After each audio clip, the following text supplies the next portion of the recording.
Emma has lived inside an orphanage for the only 11 years of her life. She, along with Norman and Ray, are considered geniuses among the rest of their peers. Their hot MILF mom Isabella takes care of all of them with a smile on her face. They may be eating warm meals together every single day, but as they will soon discover, this is not an ordinary orphanage, and they are actually the meals being prepared. They're tested rigorously like robots every single week for hours, and as always, Norman, Ray, and Emma are the perfect scorers. Connie thinks she definitely failed today's test like always, but at least today is the day she's going to finally meet her adoptive parents. Before finally moving to her new home, Connie tried saying goodbye to everyone, but ended up crying before leaving. Isabella walked her to her new home and whistled the same melody she always did. After her mother left, Emma wanted to clean the mess, but saw Connie had forgotten her precious bunny here, so she began rushing to figure out what to do. Ray told her that she can still make it if she ran, so Norman tagged along to support her through the dark. They make it to the mysterious gate they've seen throughout their life and walk inside until they approach a truck. Emma tries to look around for Connie and eventually decides to check the rear of the truck. However, what she sees shocks every inch inside of her, and Norman comes to take a look. He musters the courage, and when he peeks, his mind breaks. The sight of Connie, a person they once called family, destroys them. They hear an old man's voice and run behind the truck to hide, sneaking underneath to take cover. They continue talking, and Emma gets a peek, seeing demonic-looking creatures walking around.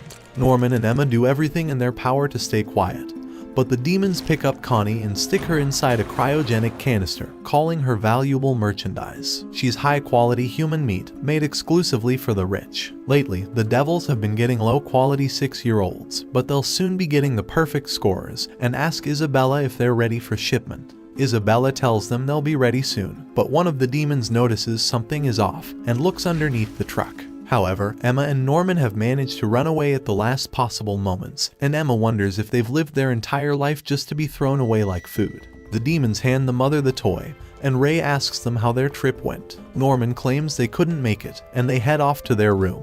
Inside, Norman tells Emma to escape with him, but Emma can't do such a thing. The other kids here are her family, and she doesn't want any of them to die. Norman understands how painful it might be, and tries to comfort her. 無理じゃない。大丈夫。逃げよう。みんなで一緒に。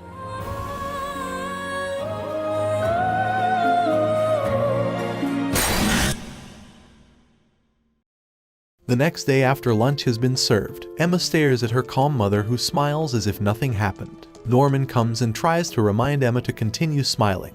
He's already discussed his plan with Emma. They know that their mother likely found the bunny, so she knows someone among them has discovered the truth. In order to keep their knowledge secret, they must pretend like they couldn't see anything last night. Norman has also realized that there's a reason they haven't been shipped out yet. The demons likely cared about the perfect scorers because they want the best brains to develop more, but they never keep a child who's above 12 years old. Judging by their findings, they realize that the soonest shipment will likely be on their 12th birthday, which is in 2 months. Inside the forest, Norman and Emma try to draw a map of this place. Since demons are always guarding the gate or it's shut, they decide to investigate the forest. After a while of running through the forest, they eventually discover a giant wall standing in their way. Norman tries to climb the tree but slips and busts his ass, so Emma climbs up in his place. When she looks out, all she can see is a 3-meter thick wall and more forest on the horizon. Because of its smoothness, they can't climb it, but if they had some rope, they would be able to escape. They hear the bells ringing and rush back before their mother gets suspicious. However, one of the younger children comes and says that Nalia is missing. Isabella takes out a compass object, telling the child that she'll find who's missing, and enters the forest. A while later, she arrives back, and Norman and Emma realize that she knows their exact locations. All of this was just to show the defective children that she can track them using her tracking device, and she walks past them. Ray sees all of this, but keeps it to himself. Norman plans on getting rope, but Emma is worried that there might be cameras watching them as well. However, Norman hasn't found any cameras, and he's been looking for them harder than Elle looking for Kira. What? Dawn calls for Norman because the clock isn't working, and Emma stares at the board and cries for Connie. After fixing the problem, Norman finds Isabella staring with gleaming eyes towards Emma, asking her why she hasn't been so cheerful recently. After a few moments of cold stares, Emma gets into character and says she's just been sad since Connie's left. Ray comes to let everyone know that the dinner has been prepared, and Norman uses this chance to get Emma away. As they walk, however, Isabella asks them if they went to the gate yesterday, but Norman claims they were too busy playing tag to go there and break the rules. Isabella says it's fine as long as they didn't go, and they walk down the stairs. Emma collapses from all the intense stress she was under, and Norman tries to give her his hand to stand up. He's also shaking, but Emma gets back up, and they become determined to do this. As they leave, Ray watches over them. That same night, Norman looks around for things to use as a rope and grabs a tablecloth. They spend the next day creating the rope and hiding it, but they still haven't figured out what to do with the transmitters. Emma wonders if Ray would know the solution, and Norman thinks he would be helpful but will try to confront Ray himself. However, Ray interrupts their conversation and asks what they're talking about. He's been following them ever since that night and asks them what happened at the gate. He asks them to spit it out already, but while they walk away, Isabella notices they're missing. Ray believes everything they were saying, but Ray says that he only believes it from Norman since Emma is a useless moron. You're a victim! Ray tries to figure out which kids will be able to join them in their plan, but Emma tells him that she's going to bring everyone. Ray thinks there's no chance for all of them to run away since most of the kids can barely even run. Not only that, but they're living inside a farm that harvests humans. The outside world is likely just a place run by demons who will attack humans at any chance they get. Their only option is to leave the young ones behind, but Emma says she will never allow that to happen. She wants everyone in her family to be saved, and never wants to see anyone else ending up like Connie. She tells Ray that she's not going to negotiate on this, and Ray asks Norman if he's really going with her idiotic plan. Norman says that he's not going to forsaken Emma. After all, she always puts herself over others. Even if he's on a sinking ship, he will follow her to death, because he likes her more than anything, and will do everything to continue seeing her smile instead of crying. Norman pledges he will do everything in his power to plug all the holes in their sinking ship. It might be insane, but this world is even more insane, and he asks Ray if he's going to be joining them as well. The dinner bell rings earlier than usual, and Carol, a new baby, will become part of their family along with a new mother. Her name is Karone, and she's going to be watching over them along with Isabella. Norman is angry that he now has to deal with another adult along with the transmitters, but Ray tells him that this is a good thing. Having two women means twice the plot. That's not ridiculous. That's not ridiculous to say that. Regardless of where this new baby and mother came from, they still need to locate the tracking devices. Ray thinks that a device that doesn't leave a scar is too advanced to exist, so there must be a place somewhere on the body where a scar has been left. They're too old so the scars have faded, but Norman comes up with a genius idea to check Carol since she just came here. Karone congratulates Isabella on all the great accomplishments she's had. Isabella is the best mother around currently and produces the highest quality meat, but Isabella tells her to quit with the lip service and give her a different kind of lip service on her specific kind of lips. What do you mean by that? She hands Karone information to memorize about the kids and lets her know that some of the kids have managed to learn about the demons. Even though it's against the rules, she tells Karone that she knows who the culprits are, but commands her to simply watch over them. She tells Karone that she's nothing but a guard and to just be an additional pair of eyes. Karone pledges her allegiance to the mother of all plots, Yor, but inside her room, she talks to Mr. Potato Head and thinks that she will finally be able to achieve her dream of becoming a mother. If she manages to locate the kids and collect hard evidence, she will definitely be able to take Isabella's spot. Karone plays with all the kids, but she sneaks up behind Roy and Norman and tries to greet them while staring at them with gleamy eyes. As she walks away, Norman thinks that they're already being suspected, and think they must hurry before Isabella catches on to them. Meanwhile, Emma plays with Carol, and Four Eyes over here is about to ask her a question. But Emma looks behind Carol's ear and sees a bruise. When she was younger, her mother said those bruises were just from blood tests, but Emma feels a metallic device in there. Four Eyes no longer has her bruise there because it's likely faded, but she wonders why Emma's so interested. Emma says it's because she's interested in bulges and holds on to Carol, thinking she's going to have to protect all the other kids. After dark, Isabella recites codes and tries to reach out to the headquarters, but hears the voice of the grandma asking if the 3 perfect scorers are ready for shipment. Every other plant has failed, so she's their last lifeline. Isabella comforts the demons and promises to have the shipment ready, and they think that this harvest is going to be the greatest while offering their prayers to him. The next day, Emma plays with herself to kick the ball away, and Karone notices her actions. She lets the others know about the devices behind their ears, and they start thinking of a way to destroy the transmitter without alerting their mother. For now, it's a possibility that breaking it could alarm their mother, so they shouldn't try to break it unless they're ready to escape. A person watches over their conversation from the bushes, and Ray thinks that he'll have a solution for turning off the transmitter. Still, they should focus on training the kids to be more physically capable for their great escape plan. Throughout the next few days, they begin playing with all the kids to increase their endurance, and Ray focuses on teaching them strategies for hiding throughout the forest. The kids try out their new methods for avoiding capture, but they have a long way to go. Karone thinks their playing looks enjoyable and wants to get to know them better, so she asks to play with them with a time limit of 20 minutes. After counting down, she begins running towards them like a track star and lures out all the young kids with creative leaps to capture them. She catches every single one of the kids and even blasts through the trees like she's a superhuman. When she's about to catch 2 of the last kids, Emma runs to rescue them and sprints with all her might to get away. She makes it to an area filled with stone pillars, but Karone knows that Emma is likely gassed out after carrying 2 kids while running. She looks around for her and tells her to just give up already, because if she saw the harvest that night, then she's going to be on her side. 見つけた。 With just a few minutes left on the clock, Norman and Ray run away from her and split off to create distance. She tries to reach for Norman, but his superior parkour abilities allow him to dodge her in the field and even vanish before her eyes, shocking her with his abilities. Ray lets her know that the time is up, and she feels defeated by their physical prowess. There's one person she can use, however, and she smiles to herself. A few weeks have passed since that day, and they've realized that Karone hasn't done anything. Norman thinks that there's likely a spy amongst the kids keeping tabs on them, and Ray agrees someone is definitely a traitor. Lunch is ready and Emma stares at everyone entering.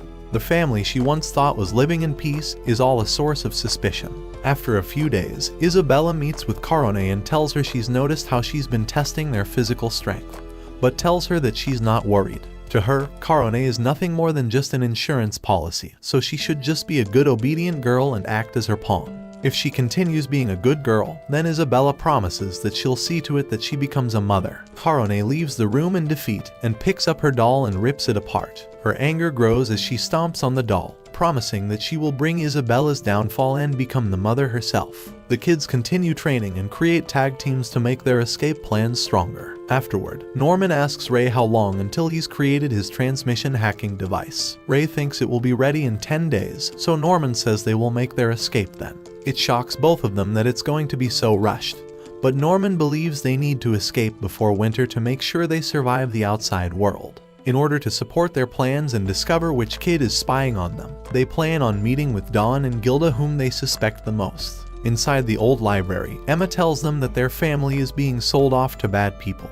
But while Dawn thinks that she's just joking, Gilda believes everything they've been telling her and tells Dawn to believe them. Norman and Emma hide the truth about the demons, saying that the kids were just sent to horrible families. After they left, Ray gets angry with him for hiding the truth since they won't know who the spy is. However, Norman has prepared a trap, saying he told Dawn rope will be under Norman's bed, while Gilda will have her rope hidden inside the bathroom. Depending on where the rope goes missing, they will discover who the actual spy is. While everyone slept that night, Gilda woke up and left the room.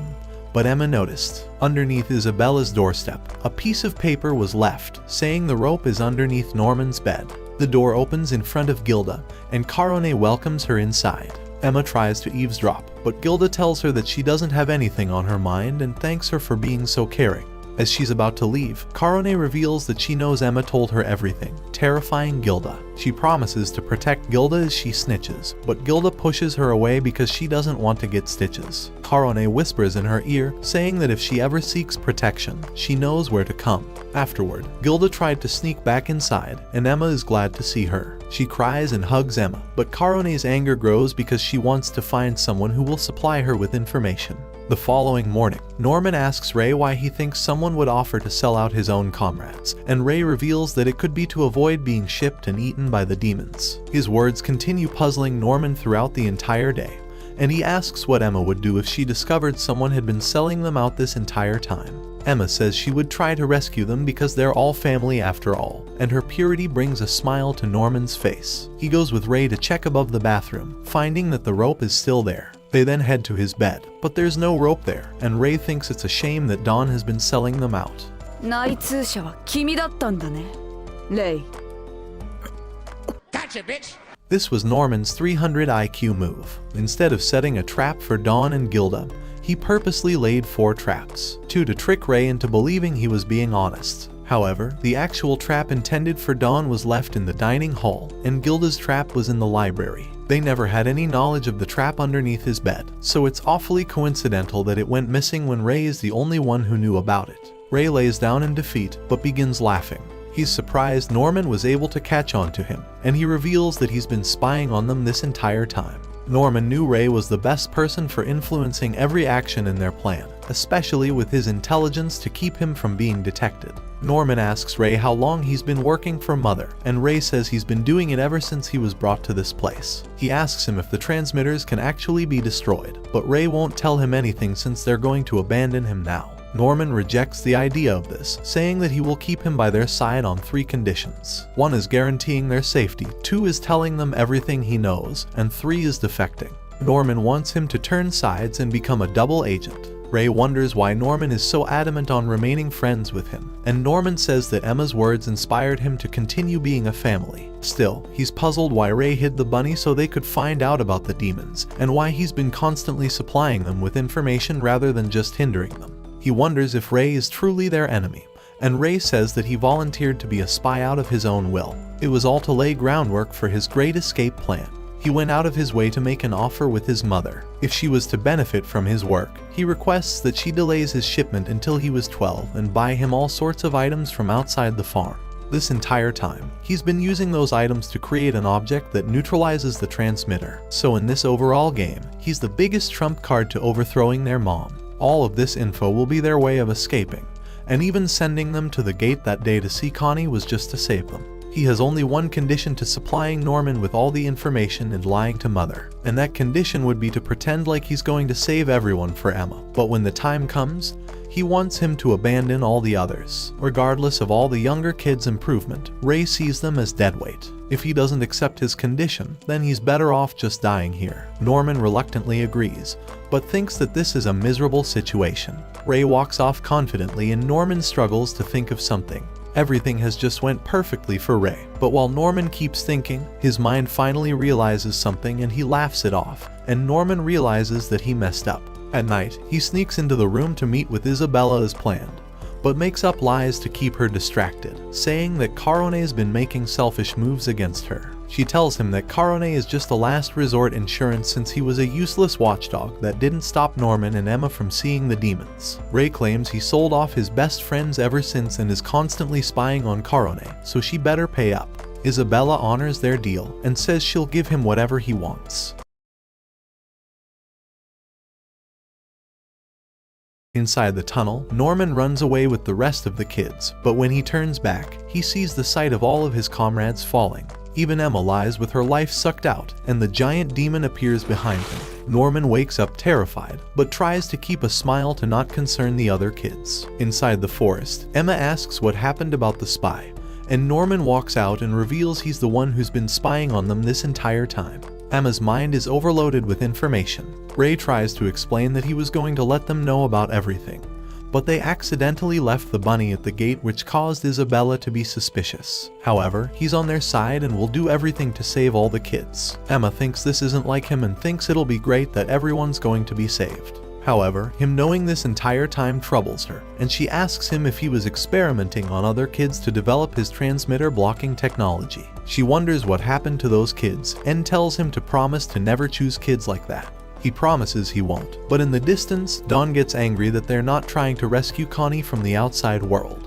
Gilda wonders if there's something much more sinister happening in the background. She's noticed something is off about the house and met with Emma to tell her about it. Inside the house, there's likely a secret room hidden next to her bedroom. Ray knows this room is probably the way she reports to HQ for other mothers, but Ray never knew where it existed. Dawn suggests for them to try invading it, but Ray tells him they won't be gaining anything from that, except exposing their knowledge of the place. Not to mention, if Karone catches them in the process, she will have all the evidence she needs to get rid of them and become the next mother. Ray asks him if he could prepare dinner so it's not suspicious that all of them went missing, and Dawn reluctantly agrees to leave. However, when he walks down the stairs, he turns towards Isabella's room and knocks on it. Without any reply, he enters the room and tries to search for a secret doorway by tugging on the bookshelf. After a few attempts, Gilda pulls the door to the side, but the door is locked and someone begins to enter the room.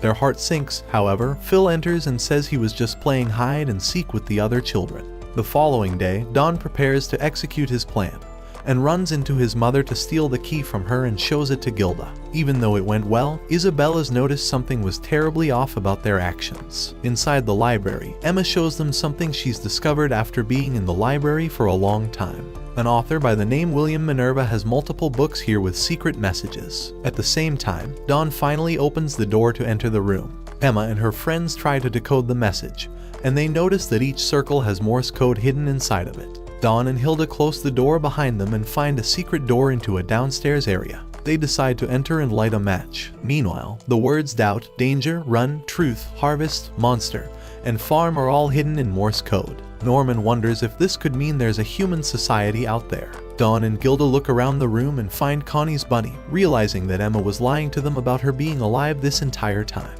Norman thinks that it's definitely worth investigating these books, and Emma thinks there might be something hidden within for surviving in the wilderness. At the same time, Dawn and Gilda hear their mom entering her room and think they're done for. As Emma and the rest head to have dinner, they notice that the only two missing are Dawn and Gilda, striking fear into them. Dawn and Gilda try to move around to exit, but Isabella hears their movement. She is ready to open the door to see what could have caused the noise, but a kid barges in, giving Isabella the door to her secret room. She realizes she must have dropped it, and Dawn and Gilda manage to make it out through the other door. They meet together late when everyone's asleep, and Dawn reveals that they checked the room downstairs. Ray is infuriated because of how dangerous and reckless they were, so Dawn asks him what would have happened. Were they also going to be killed, like Connie, whose bunny remained in that room? Emma apologizes for lying to them, and Dawn demands they tell them everything. After hearing the truth, Gilda and Dawn are terrified, and Dawn asks them why they hid the truth this entire time. He punches Norman down and goes on to strike Ray along with him. He asks Emma if they see them as dead weight who need to be shielded this entire time, and cries asking them how they lied to their family, to their siblings. He walks out to cool down and thinks outside that it's not their fault for lying. He's ignorant and powerless and feels like he's nothing more than dead weight on them.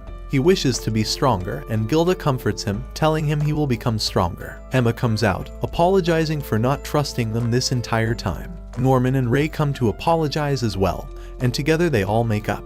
With a week remaining until their plan's execution, Norman begins to suspect Ray's words of saying he would do everything to prevent the two of them from being killed. Underneath his bed, Norman discovers Ray's actual plan and thinks it's amazing. While Ray talks with his mother, he lies about his injury and says Norman is planning on killing her to escape. She tells him that she'll make sure his plans fail, but she's received word from the brass saying that the next shipment has been scheduled, and it's going to be on Ray's 12th birthday. The rest of the kids scout the forest and discuss their plan, but as they talk, Karone is seen overhearing them. She tells them she's seen everything. Last night, she heard all of them and she's so excited to finally get what she wants. So she twirls like a ballerina and asks Emma if they would like to team up with her. Norman wants to hear out her conditions, and Karone reveals she wants to team up with them so she can take Isabella's position as mother. She wants to escape her own situation, and reveals the number tattooed to her. She lets them know that she was also a girl raised in one of these farms, and that certain girls at the age of 12 get to choose to either die or become a mother. As long as they're nearly perfect scores and have a recommendation from a mother, they'll be able to have that choice. However, they'll never be able to leave the grounds, and she shows them the chip planted inside of her. If she were to ever leave the farm, the chip would discharge electricity to stop her heart. Additionally, if she were to ever die, an alarm would let the demons know, so killing Isabella wouldn't be an option. The only thing Karone wants right now is a peaceful life as a mother, so by escaping, she would be able to eliminate Isabella and secure her position. This is why she wants to cooperate with them, and offers her hand to Norman. However, Emma wants to confirm how she would guarantee their safety. Karone says Ray would expose her plan to Isabella instantly if she were to betray them, so she promises to keep this deal secret. Emma believes her and Norman shakes her hand. This excites her and she promises to give them any information they would want to aid their escape. Later that day, Emma feels that it's too convenient for Karone to help them, but Norman has already seen through her plan.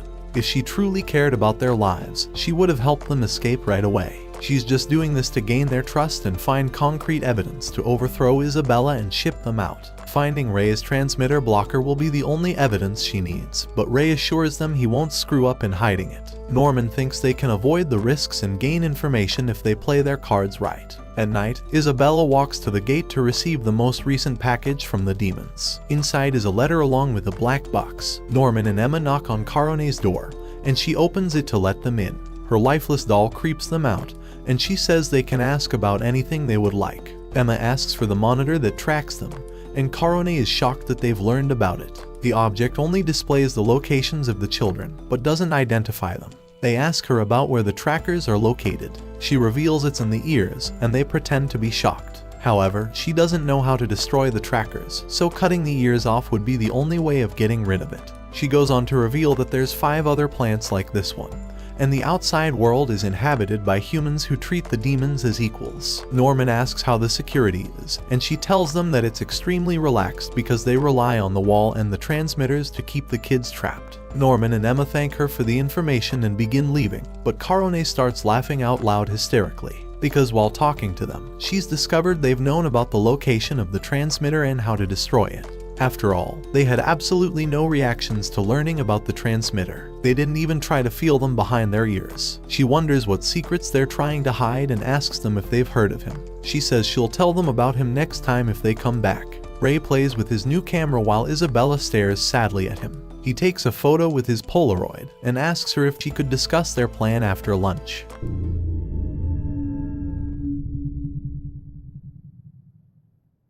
The clock rings that night and Isabella crosses out the date, knowing that the day for their escape has finally come. The next day at the playground, Ray goes over the plan once more with the others. After lunch, he will try to lure Mom away by selling out Karone. While this happens, he wants the rest to climb over the wall and scout the surrounding area. Dawn and Gilda leave, but Norman has bad news. Karone has discovered about their device for breaking the transmitters and will begin looking around for it. Norman wonders if Karone will find the evidence she needs before they can escape, but Ray says he's got that part covered. Karone sits in her room and wonders why the kids were lying about the transmitters and how they're going to destroy it. She realizes they've likely already made a transmitter blocking device, and that would be all the evidence she would ever need, so she decides to raid the house. In the kids' bedroom, she searches every single possible spot around Ray's bed, but Phil walks by and notices her searching. It catches her off guard, but she tries to say she was just cleaning the floor. After moving the bed and dresser, she finds a note underneath and realizes she's finally obtained the items she's been looking for. Emma and Norman hear her loud footsteps, but Ray smiles since she fell for his trap.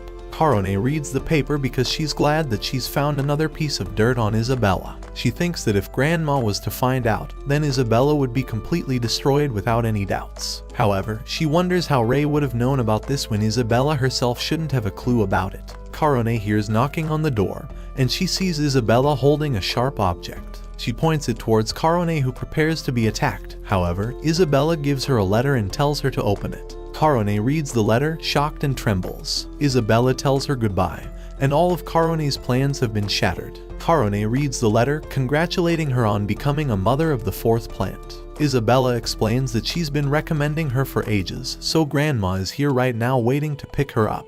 Karone's face doesn't resemble any sign of happiness, and she crumpled the paper in her hands. When Isabella left, Karone felt absolutely defeated. However, this is her last chance to destroy Isabella, so she stares at the pen and promises to never let Isabella succeed. Before she leaves, Karone had pieces of paper along with a pen and an object inside the white bag, and she hid them somewhere specific. She walked towards the gate and entered. Inside, Grandma was waiting for her with a smile, and Karone built up the courage while walking forward. She tried letting Grandma know and took out the piece of paper to show Grandma. After reading it, Grandma wonders if she's trying to say that the perfect scorers are trying to break out, and she tells her that she's exactly right. Still, the Grandma says as long as they're under control, it's perfectly fine, because she once did the same thing. She tells her that Isabella's children and her plant are special, and anyone who tries to replace her would greatly inconvenience Grandma since she brings the greatest profits. Karone realizes she's fallen for Isabella's trap, and a giant demon comes from behind Grandma. Isabella prepares lunch for the kids, and while they're all eating and enjoying dinner, Karone is about to be this demon's dinner once he eats her out. Ever since she was a kid, she took care of the baby toy until her 12th birthday, where she was given the option of trying to live on as a mother. She shortly after received the scar and met Grandma. As the demon kept getting closer, she remembered the amount of study and skill development she underwent along with combat training. She kept the toy with her, and even now, it looked at her while she tried to battle off the demon. Throughout the years, she continued strengthening her abilities until she stumbled on a mysterious doctor having a conversation. Upon leaving the room, he had dropped a pen that she took and kept with her. Before leaving the farm, she left that mysterious pen along with pieces of paper for the kids to find them. The demon finally grabs her, and her last wish before dying was for the kids to escape with all their might. She wanted them to survive and to destroy this god-forsaken world. These were her last thoughts before the flower bloomed.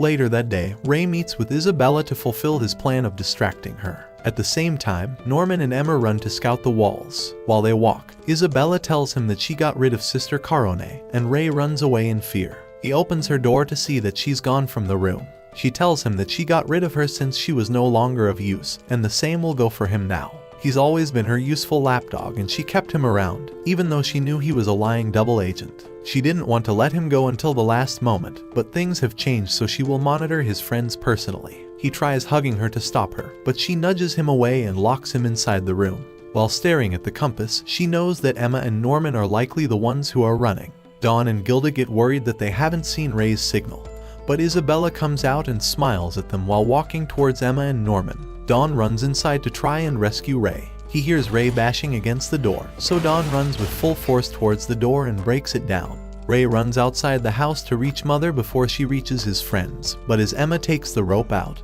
her and Norman hear a person walking. In the distance, they see Mother approaching them and wonder how their plan could have failed. Isabella says it's been 10 years, but this is the first time they're going to talk to each other without any deception. She tells them that now they're nothing but breeder and livestock, but she still loves them from the bottom of her heart like they're her kids, which is why she wants them to give up resisting. She wants them to live a painless life, since it takes nothing but a moment to die while they get to live happy long lives. Emma says there's nothing peaceful about this way of living, and would rather feel countless pain while being free and alive. Isabella tells her the outside world is filled with misery and pain, and that they should just give up already. Norman says he's done being a good kid, and Emma rushes towards Mother to try and neutralize her. She tries to grab the compass. In an instant, Isabella broke her leg cleanly, and Ray along with the others arrive. She tells Norman he did well to realize he should just give up. They're her precious top quality food, and she will make sure to raise them to be the best livestock until the very end. Isabella comes back, and Phil along with a few others notices that something is off with the way Emma broke her leg. But this isn't the worst part yet. When Emma broke her leg, Isabella told her that she will heal in a month or two since it was cleanly broken. This way, she can focus on celebrating tomorrow, because it will be Norman's final day with them before being shipped out. Norman realizes he's going to meet his doom, and that it's over for him. Back at home, Norman watches over Emma to make sure she's okay. She reaches for his hands and begins crying. Norman tells her that the plan isn't over yet, but she tells him to shut up because he's being shipped out tomorrow. His face is nothing but a warm smile, and he leaves to get some water, but at the fountain, he struggles to even twist the faucet, and the cup falls straight out of his hand. His mind is in complete disarray. Ray shouts in anger because he wants to find a way to save Norman.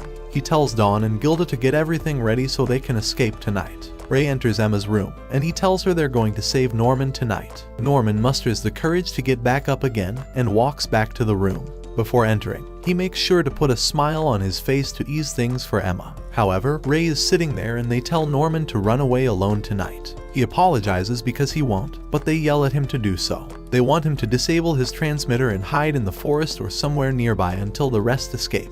Even if it may alarm the demons, Ray knows that they wouldn't increase security. Their two rules are to make sure livestock is raised in a safe environment without finding out the truth to make sure their brains develop properly. Norman thinks of a million things going wrong, but Ray knows more ways of solving all those issues and wants Norman to do anything to survive. Norman, however, refuses to do any of this because they might replace his shipment with Emma or someone else. He will not allow anyone else to die in his place, but Emma suggests that Ray can just break his leg too. If someone is hurt, they would no longer be top quality meat. Ray thinks she's a genius for her idea, and goes on to say that they could even catch a sickness to make sure they're absolutely not being shipped. They'll do whatever it takes to save Norman, and she tells him that they're family, so she will do everything to continue living together with him. Norman cries and agrees to go along with their plan. Ray hands him the transmitter blocking device and tells him to scout the wall before hiding tomorrow. This was the item Ray spent 6 years trying to create from various items, and he's done all of this since the day he discovered the truth about their situation.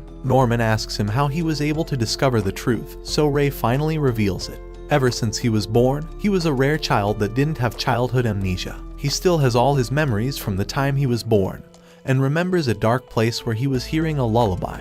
Even though it's all hazy, he remembers the way the demons looked and how the babies were split into 5 groups before entering a dark tunnel to come here. The gate doesn't lead to the outside, it only leads to the headquarters. However, this is the reason for the relaxed security, since they know no one can escape through the gate. Because of this, Norman will escape tomorrow and they will wait while Norman hides in the forest. At night, Isabella told everyone that this will be Norman's last night at the house with them. All the other kids tried to play it normally, but before sleeping, Norman opened his dresser and found the things Carone left, shocking him. During playtime the next day, Norman ran all the way to the wall with the rope, but decided to not activate the transmitter blocking device. He tied the rope to a tree and used it to help him run across the wall. He almost slipped, but finally managed to make it. The sight in the distance shocked him, and he smiled with a determined look. Emma and Ray stare at Isabella when she wonders where Norman could have gone. They're glad that she'll finally see that Norman escaped, but to everyone's surprise, she smiles and welcomes him back. All of them are shocked, and Norman's face is filled with defeat. Ray yells at him for not escaping, but Norman tells him he's not going to escape. He walks off and tells Ray to listen. 崖だった。崖だ。 This is why security is unnecessary. However, there's still a way for them to escape. He shows them the structure of the entire farm complex. It's in the shape of a hexagon, and the headquarters is directly across from them. The rest of the regions are likely the other houses, he explains, so their only option is to escape through the bridge that is only found next to the headquarters. Phil comes in and says that Mom is looking for him. Before leaving, Norman hands Ray the device that he didn't use. He explains that he didn't want to make a single mistake, and he's glad because it would have all been a waste. Emma tries telling him to wait, but Norman hugs both of them and thanks them for making his life wonderful. While packing his items, he sees the nostalgic string phone that he once used. When he was sick, Emma would sneak in to try and talk to him. Their mother found out and asked her why she was here, to which Emma responded that Ray told her she would be immune. Ray said that the book claimed idiots are immune to sickness.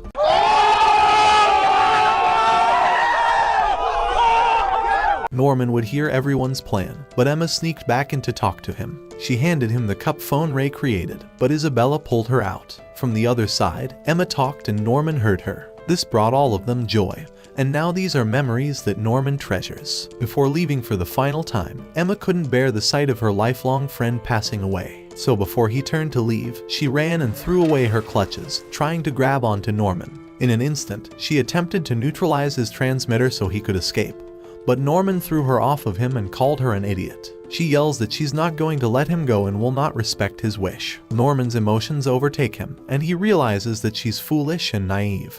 But this is why he loves her. As he's about to grab her face, Isabella tells him it's time to go. He gets up, and Isabella warns Emma by saying she will end her if she tries something like that again. Norman finally exits, but while walking, he asks Isabella if she's truly happy. Hearing this question shocks her, and she tells him that she's very happy after getting to meet him. The doors to the gate opens, and Norman finally understands his fate. He walks towards the truck, prepared to meet his doom. However, Isabella says that they're going to be waiting here for a while, and Norman sees something that completely surprises him. The next day, Emma looks all around the house, but just keeps seeing signs of Norman missing. She's completely broken by this, but the kids notice that Ray has also been crushed since Norman's left. Dawn and Gilda try to meet with them that night, but Ray has completely given up. He no longer cares about running away.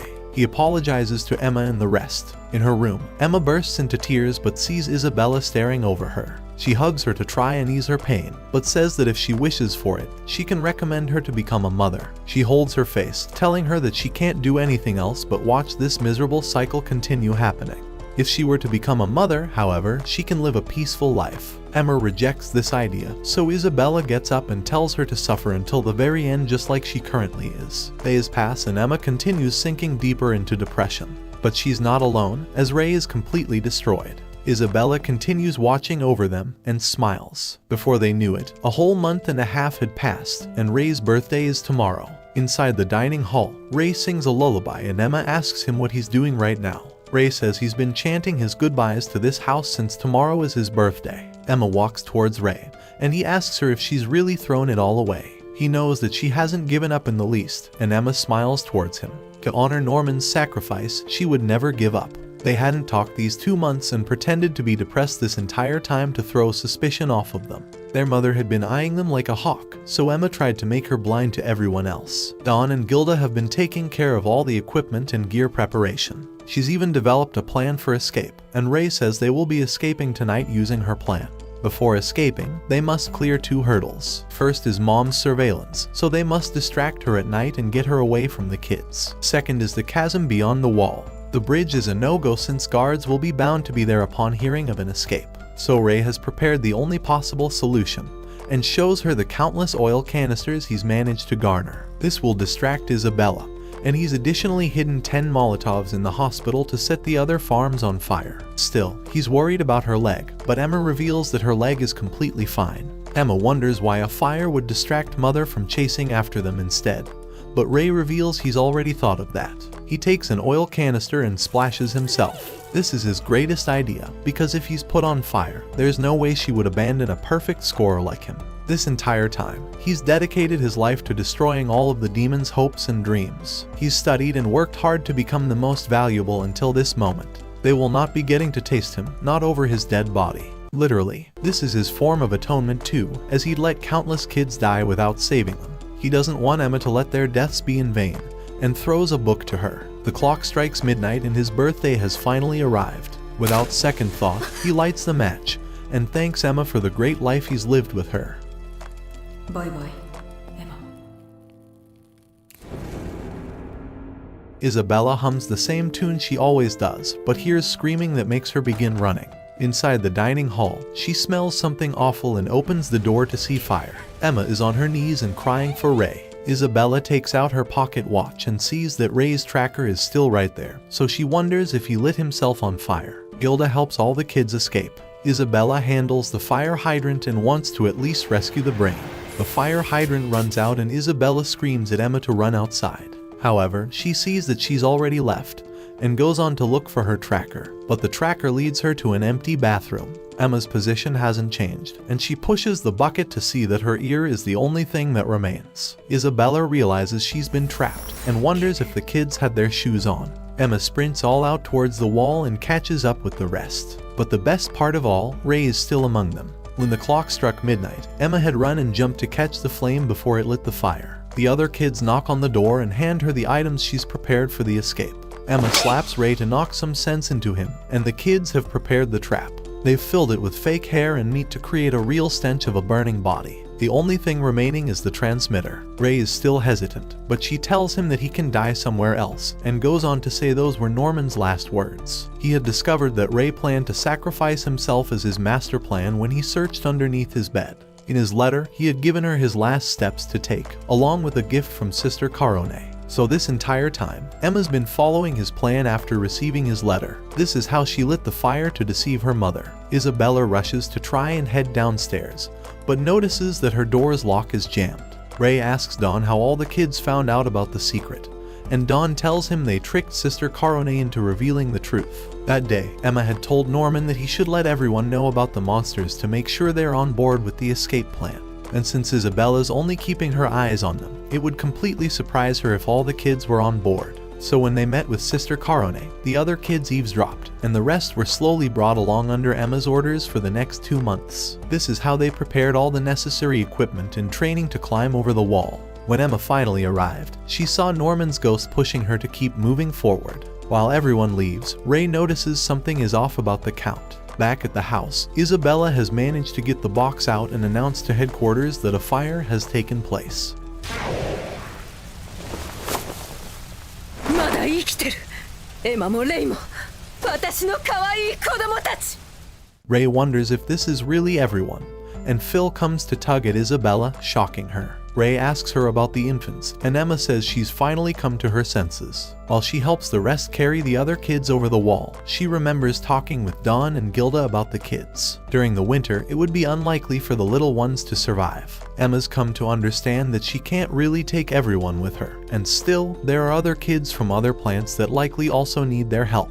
When she realized that, she brought Phil so she could tell him the truth. Phil takes it like a champ and believes everything she's told him. He's noticed something is off ever since Karone kept talking about the harvest and how she would search all of Ray's belongings. And he thought it was weird how Emma was so scared for Norman leaving. It finally clicked for Phil that all of the other kids had passed away and began crying. Emma promises to come back to them, so for now she's going to only take the kids 6 years and older to prevent them from dying. Still, she told Phil that she will come back for him within a year before he's shipped. But when they come back, it won't be just Phil and the other kids. She will make sure to bring the kids from all the plants. Isabella asks Phil where the kids are, and he runs to bring all of them towards her, slowing her movement down. She announces the emergency once more to headquarters, and the alarms go off in the distance. The demons enter the highest alert mode and allow the soldiers to kill anyone except the high-quality meat. Emma knew the bridge is going to be packed with security, so she shows him the closest spot next to the wall. This was the place Norman scouted, but Gilda reveals that they've planned like crazy for this day. Don spent weeks getting stronger and stronger to make sure he can finally throw a stone that would reach the tree. And eventually, his throw was strong enough to make it all the way across. Without fear, Don takes a clothes hanger and zip lines down the rope like a champ. They prepare bottled rockets and throw them across, allowing Dan to tie them. All the kids begin ziplining one by one, just like all the days they'd trained. Ray wonders how they've prepared for all of this and sees Norman's ghost next to him saying he told him so. He tells him to look because he also hesitated, but thanks to Emma, he saw the light that would make him believe it's possible. She's the unwavering light in his heart, and he tells Ray that she can give him the courage to never give up. Isabella receives news that the kids haven't reached the bridge yet and knows the only place they could have possibly gone. A girl is nervous about crossing the chasm, and 2 of the little boys also get afraid. Isabella rushes to try and reach her, so Ray grabs the girl and tells Emma to tie her to him. He then tells the little boys to quit acting like girls and to man up already. Ray zip lines across, and Isabella makes it to the wall. She remembers being young and using the rope to jump across. The other 2 kids make it across, and finally it's Emma's turn. Before she leaves, however, she sees Isabella's face looking at her. They keep staring at one another, and with a cold glance, she says goodbye to the house they used to call home. And finally, she says goodbye to her mother and ziplines across. The ropes get cut off right after and float in the wind. Emma and the rest of the kids run away, and Isabella undoes her hair for the first time in years. She remembers when she was young and stared across the chasm at that same spot. However, she heard a melody playing from a boy's instrument and came to surprise him. She asked him what the melody was and asked him to play it once more for her. He began playing it again.